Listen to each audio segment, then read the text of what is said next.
everybody. Hey, everybody. Good morning. Please take a seat, everybody. This is a great day for the state of Maryland.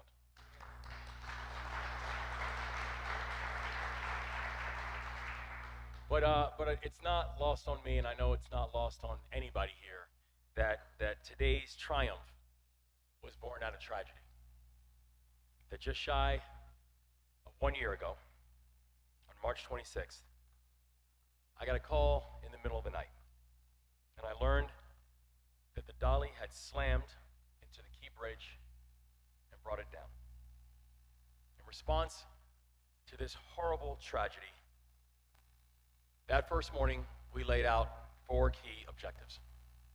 The first, we would locate all of the victims and provide comfort and closure to their families.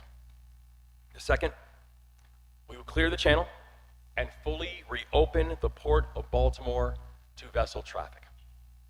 The third, we would support everyone who was affected by this collapse, from the dock workers to our small businesses.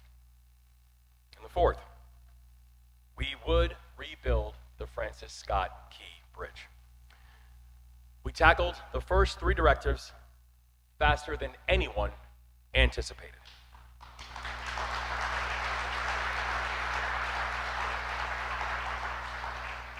For Directive 1, we recovered all 6 victims and brought comfort and closure to their families.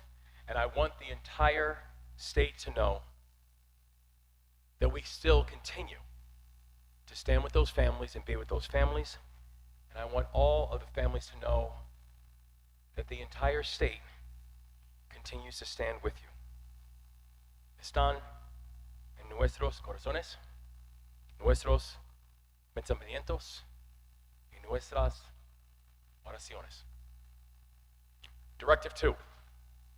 While many said it would take 11 months to reopen the Port of Baltimore, this team got it done in 11 weeks.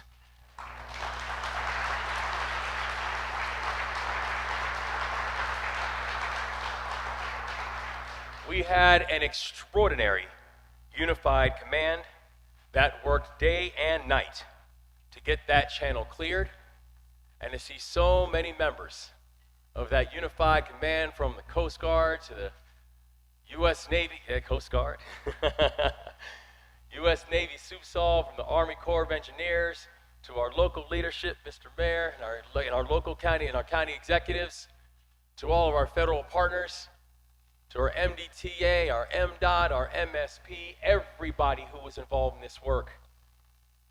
This was the gold standard of what unified command could and should look like. Directive 3, we passed bipartisan legislation with the Maryland General Assembly to support our workers and keep Marylanders on the job. And I want to give a shout out to the members of the Maryland General Assembly who got it done within days on a bipartisan basis to be able to make sure that funding was there. Thank you, sir. And after completing those 3 directives, we set our focus on number 4, rebuilding the Francis Scott Key Bridge.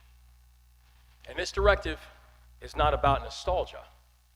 This directive is about necessity.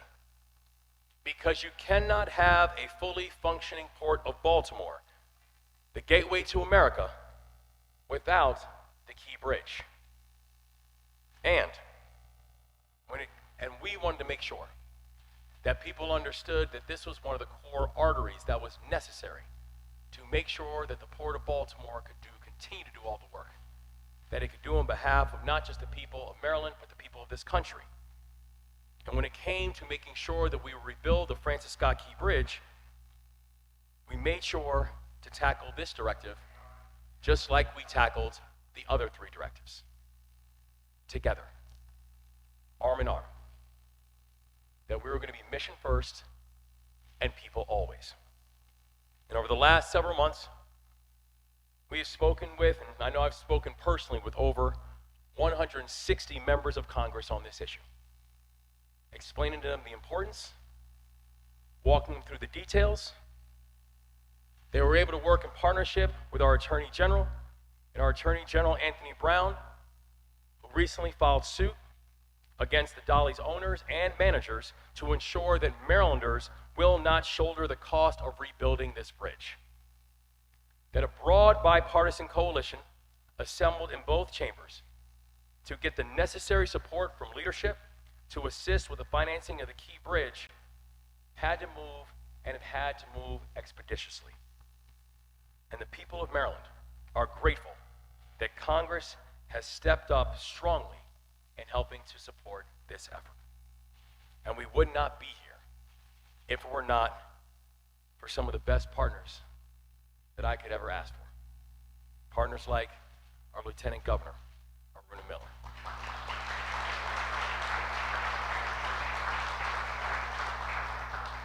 Partners like our Transportation Secretary, Paul Wiedefeld.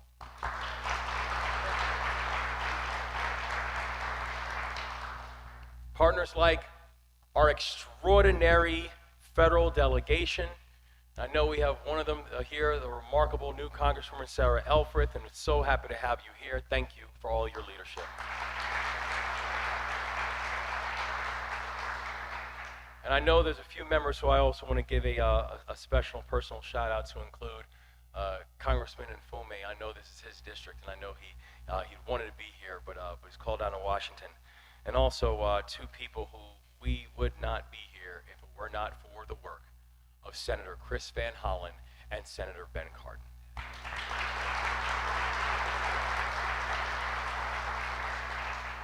It took a big team to get to this moment. It took a unified team to get to this moment. And this moment is a really big deal. And now, we are grateful to unveil the design for the new Francis Scott Key Bridge.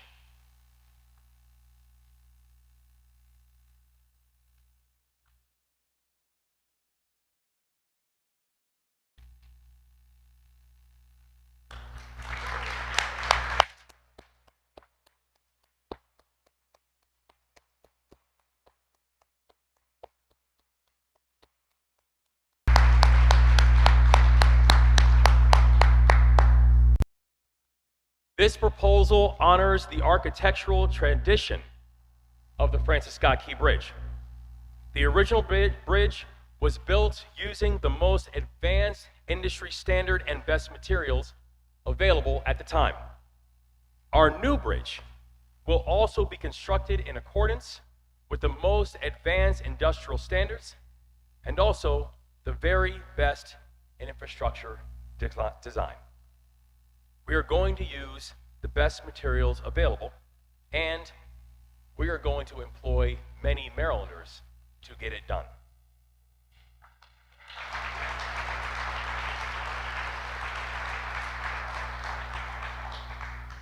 This is a really big deal.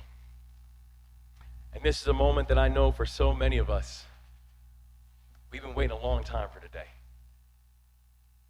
And the people in this room and the people who this room represents, we're here because of you.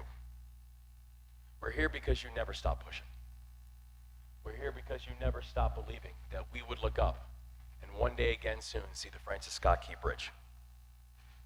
We are going to continue to work together to cement Baltimore as a maritime hub for the East Coast and a maritime hub for this nation.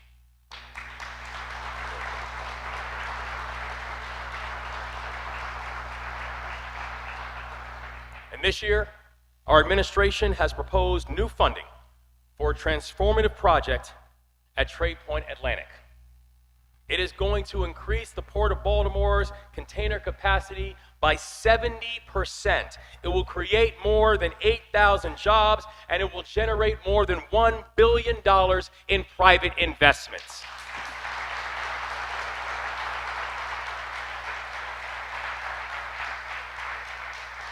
Maryland is the bridge between America and the rest of the world. This will be the place that the country will remember not just what resilience looks like, but what economic growth looks like. Because we get cars from Michigan out to market. We bring sugars and spices to Louisiana. We haul farm equipment from the East Coast deep into the farmland. Commerce and trade are the bedrock of our state. And we will continue to make investments that honor our tradition. So we still have work to do. But this is an incredibly important step forward. And I know that the people with us today will gather, and will gather soon, to celebrate the reopening of the Francis Scott Key Bridge. May God continue to watch over the victims of the collapse. May God continue to watch over their families. May God continue to watch over this journey. May God continue to watch over our great state. Today,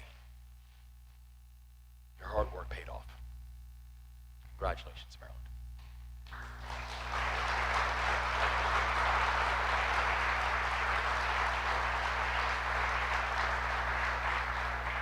I am now honored to turn the microphone over to my partner in the work, our state's Lieutenant Governor, Aruna Miller.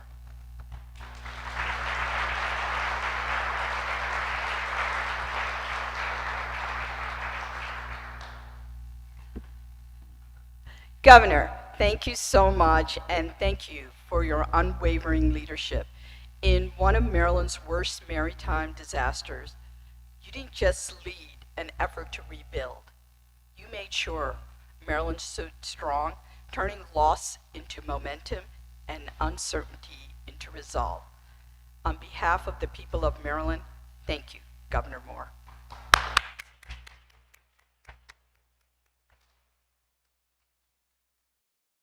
Good afternoon, everyone. What happened on March 26, 2024, tested us in ways we could have never imagined. But what happened next was nothing short of inspiration and inspiring, because Maryland did what Maryland does best. We met the moment. From our Maryland Transportation Authority, whose decisive actions saved countless lives, to the Unified Command Team, who worked tirelessly to reopen our federal channel in just 11 weeks, when many expected it to take 11 months, to our federal delegation, Maryland General Assembly, and local partners who immediately rose to support Marylanders and help secure the funding that we need. And to Secretary Wiedefeld and the entire MDOT team, you never ever took the eye off the ball. Your steadfast expertise have not just made this moment possible, but you met it head on. In less than a year after the unimaginable tragedy, we stand here today, united, stronger than ever before, ready to rebuild, ready to show the nation what Maryland is made of. Reconstruction is already underway on both land and water, with demolition set to begin this spring. And soon, Maryland's first cable-stayed bridge will rise, not just replacing what we lost, but revealing what we have found, strength and unity in our state. As a transportation engineer, I spent my career designing and building infrastructure. But here's the truth. A road is never just a road. A bridge is never just a bridge. Transportation is a force of freedom, connecting people to opportunities, communities to one another, and businesses to the economy. And freedom and resilience go hand in hand. One cannot truly exist without the other. And make no mistake, resilience has always been a part of Maryland's story. More than 210 years ago, through fire and uncertainty, the Star-Spangled Banner waved and endured over Fort McHenry. And just as the flag stood battered but unbroken, this bridge will stand as a beacon of perseverance. This bridge will stand not as a testament to one person, but to all Marylanders, to the 6 workers we lost and their families, to workers who will bring it back to life, and to the spirit that defines this great state. So let the nation know that Maryland is the land of the free and home of the brave. Now it's my honor to introduce Congresswoman from the 3rd District, U.S. Representative Sarah Alred. Thank you.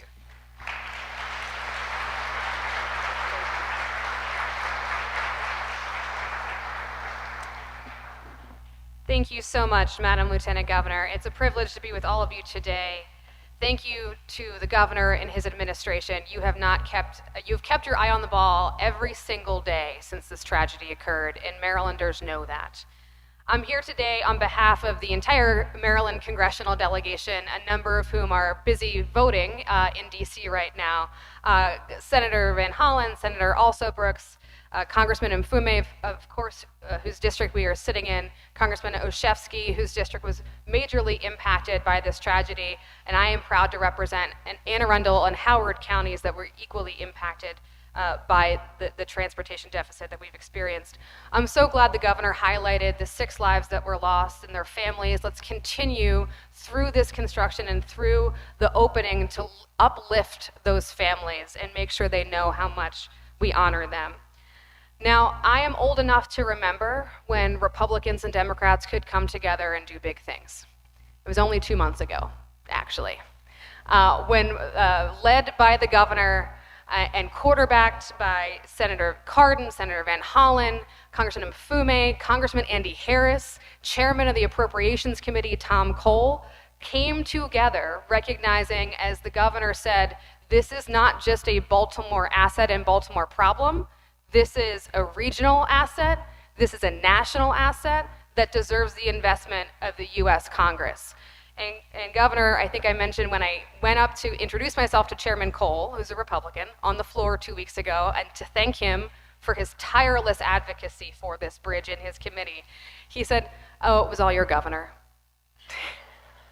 So know that you have many fans, not just in the Maryland delegation in Congress, because they recognize your fierce advocacy for this project.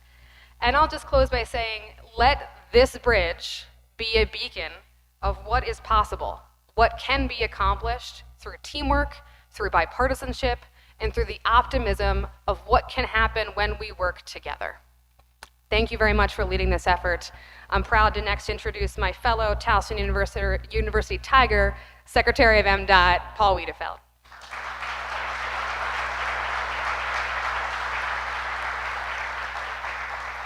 Thank you, Congresswoman. Let me begin again by obviously thanking Governor and Lieutenant Governor for your leadership, but really more importantly for your support. The support of our team, the support of the community, support of the families, support of the workers. I mean, that's really what it's been about, and you continue to do that. So I just want to thank both of you first and foremost. I also want to thank Secretary Martinez with the Small Business Affairs, because, thank you. Because we want to make sure that small businesses and minority businesses have a big part of this contract going forward. So thank you for all your efforts in working with us on that. I also wanted to thank the MDTA board members who are with us today. Thank you for taking time to be here and all your support throughout the year. I wanted to thank, obviously, our executive director at MDTA, Bruce Gardner, and a special thanks to Jim Harkins, our chief engineer at the Maryland Transportation Authority.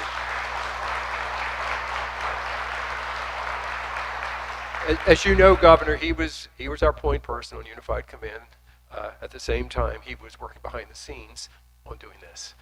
So a fantastic job. And obviously, Director Daniels at the port and everything that he's done as well. So this is obviously a significant milestone on our path to make Baltimore region and the vital Northeast Corridor whole again. The port is an economic driver for all of Maryland and the nation, and the former bridge had a big role in the port's operations and success. The new bridge will do the same, helping the port grow. This bridge will also serve as a gateway to Baltimore City. The crossing will once again connect communities and people to opportunities. This bridge design is optimized to meet the needs of the region, both for today and for generations to come. While this is a beautiful bridge, it will also be a working bridge for a working city. I look forward to putting Baltimore's mark on this bridge by working with the communities on aesthetic designs such as lighting, steel girder color, and planned artwork for the bridge. This will add character and uniqueness from Charm City. We're ready to get to work, Governor. We are working, and we'll continue to work, but this work requires partnerships. And one of our greatest partners is Federal Highway Administration. And with us today is the Division Administrator, Valeria, my good friend and partner in this project and many more. So Valeria, please.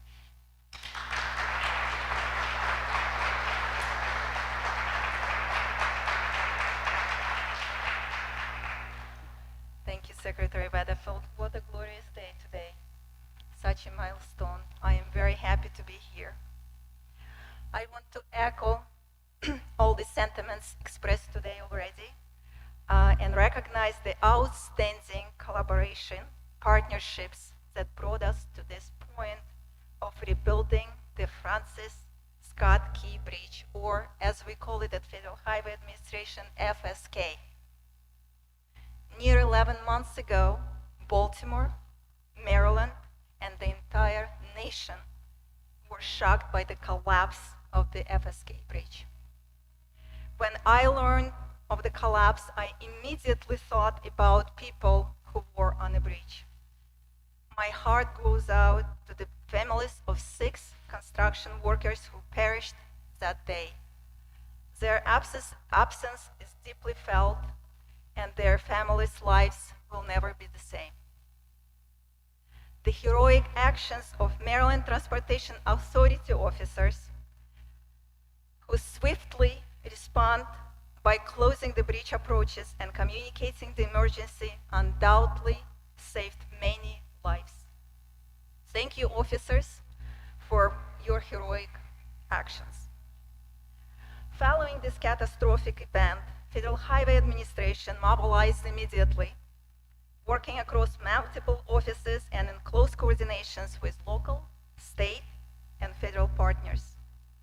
Thank you, the U.S. Coast Guard, the U.S. Army Corps of Engineers, Governor, really Lieutenant Governor, the Maryland Department of Transportation, their modes of Maryland Transportation Authority, and the State Highway Administration, the City of Baltimore, and all who helped to mitigate supply chain impacts, manage traffic, and reopen the port. I would be remiss not to include our key federal environmental agencies we continue to work with, such as U.S. Fish and Wildlife Services, the National Oceanic and Atmospheric Administration, the Advisory Council on Historic Preservation, and the Environmental Protection Agency. Together, we are ensuring that emergency procedures, environmental reviews, and permitting processes are expedited to support the rapid reconstruction of this vital infrastructure. As you know, Federal Highway Administration announced the immediate release of $60 million in quick release of emergency relief within hours of MDOT's request for funding. This funding served as initial down payment, and thanks to Maryland congressional delegation, the bridge reconstruction will be fully federally funded, ensuring people of Maryland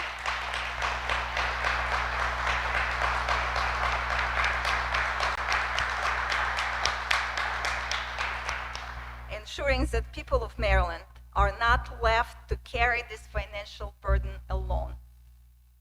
Federal Highway Administration Maryland Division team continues to work actively with all our partners, and we remain fully committed to seeing the project through. None of this progress would be possible without the strong leadership and partnerships between federal, state, and local agencies, among those with the invaluable input from the community. Thank you all for your hard collaborative work, ensuring that bridge is rebuilt stronger than before. A critical link for regional infrastructure is restored to provide for economic stability and the safety for all who rely on it. Thank you, have a wonderful day, and it's my great pleasure to introduce Armand Patel from Maryland Motor Carrier Association.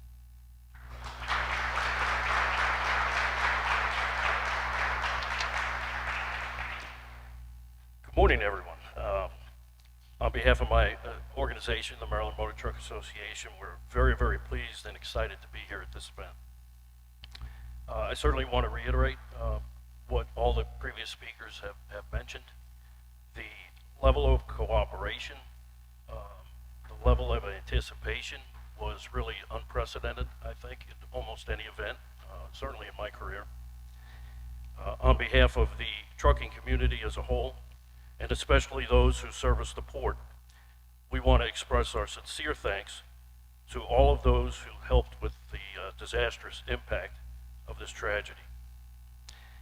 Now, I have a list of thank yous, and you know what they say about thank yous. You know, when you start listing them, you inevitably leave someone off. So my apologies ahead of time if that happens.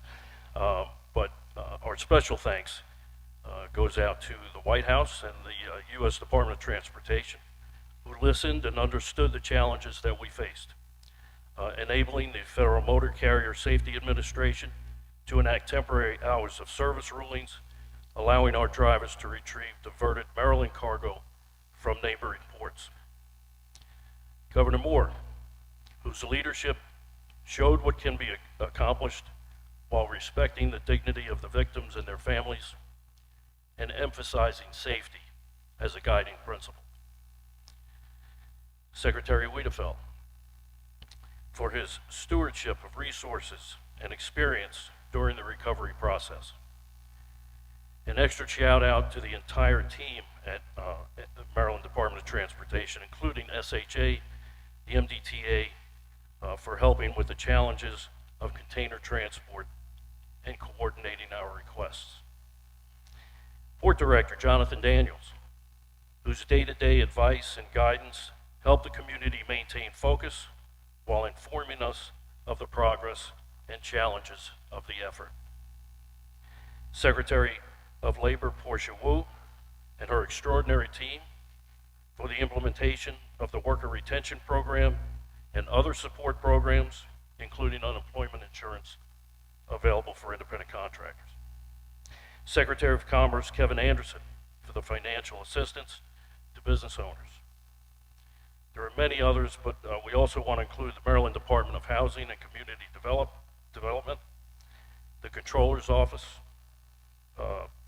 Baltimore County, the City of Baltimore, and also our neighboring states of Virginia, Pennsylvania, and Delaware. For our organization, it was never really a matter of how much a new bridge would cost.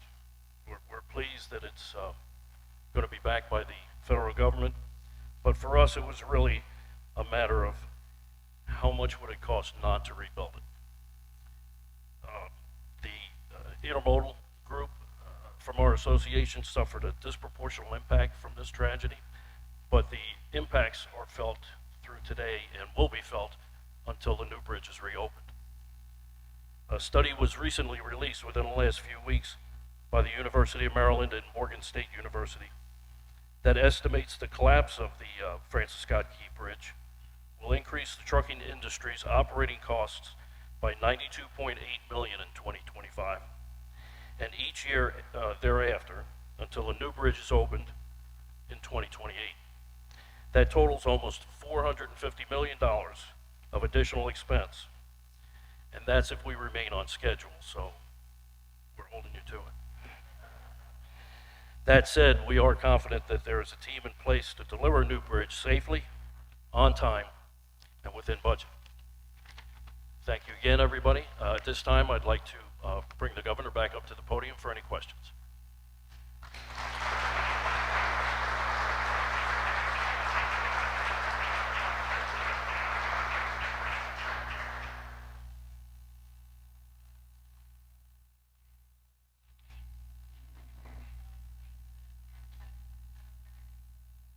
Sure, and in terms of peer pressure, as you can imagine, Key Bridge years ago, we used the latest basically the standards that are now international as we design this bridge for the protection of the bridge. I'm sorry. Well, they're still doing final design. Most likely not dolphins, but it's still in the final. It's still in the preliminary design stage for that. Talk about will there be more lanes? Will there be accommodating for ships that are anything bigger? What are the changes that we see? Sure.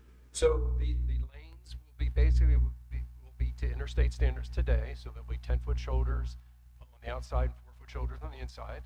It will go from 185 feet to 230 feet from the waters, from high tide. So we'll accommodate future vessels of much larger size. As you know, we're building a bridge for 100 years. 2 lanes on each. 2 lanes on each, exactly. Congressman Andy alluded on social media that there might be an issue with funding based off of immigration policies in the new administration. Do you have any response to that? We were able to get here by being able to work together. That we were able to get full funding from the federal government, 100% cost share, because there was both Democrat and Republican support in order to make that happen. That was important because without that level of bipartisan support, we wouldn't be here. And so we're thankful for the support that we've received.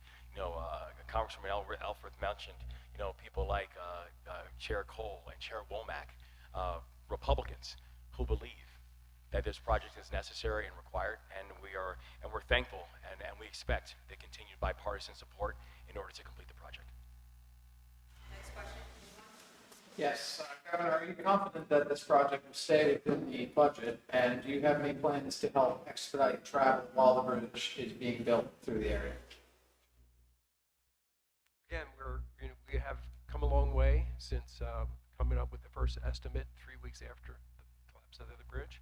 We continue to work with our partners, Federal Highway. We'll be coming up with an update on schedule and budget next month or two as we, again, get much more detail. And in terms of, we have been working very closely with businesses and obviously the community in Baltimore City, Baltimore County, in offering other opportunities, particularly transit for people to use.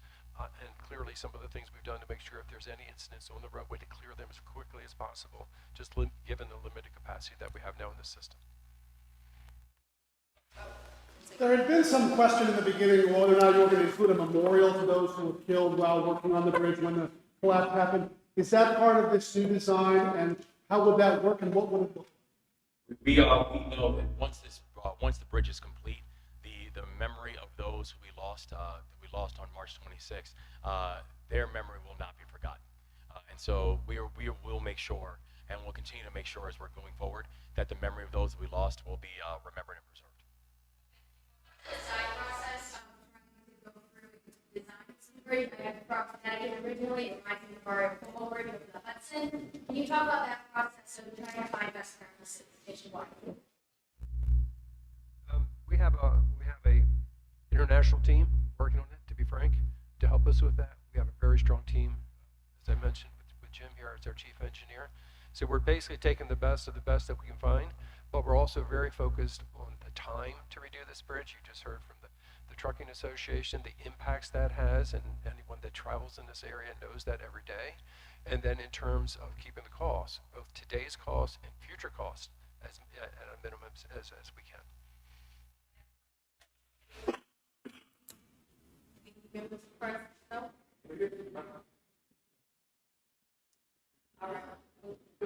we get an idea of what the next is that is the design is just what is the next big thing in the building process of this bridge, and is the goal also for 2028 to be completed?